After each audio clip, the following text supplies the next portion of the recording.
Capoeira flow. This is the bridge tutorial. We're going to look into drills that will help you to develop your shoulder and back flexibility regardless what level you are. Let's look into the tutorial. Nice. To start with, we're going to understand where the spin happens. So I'm going to spin on the palm of my hand. So when I put my arm on the wall, I need to lift my finger off the wall a little bit so I can just spin on the palm of my hand. I'm going to be going to my left, so all the spin, the first arm that I'm going to spin is my left arm.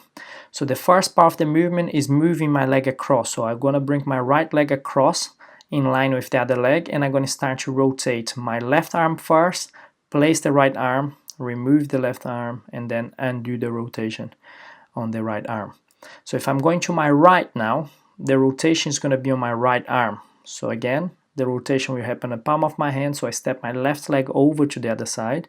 So I bring my leg across, rotate, and it's very important that throughout the whole movement there is weight through my arm, because when you actually move to the floor, you're not going to be able to just keep the weight on your fingers. It has to happen on the palm of your hand.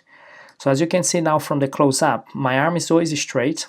Ideally, I want to keep my shoulder in line with my wrist, so I can put the weight through on the arm, going through the elbow and through the wrist at the same time. If it's not in line, it's going to be hard, and you're probably going to end up forcing your wrist a little bit more than normal. So as you can see now on the other side, I'm spinning on my right arm, placing the hand in line, and it's very important that I remove the hand first before I finish the rotation. So once more, for me to progress, I'm going to bring my arms lower. By the same technique, I just keep pushing the weight through my arm, and the lower I get, the more challenging it is.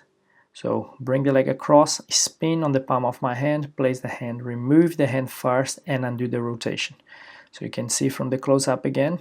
So I lower myself if I want to challenge myself up, and it's very important I keep leaning against the wall, so I have to have the weight through my arm to understand before I try to do on the floor.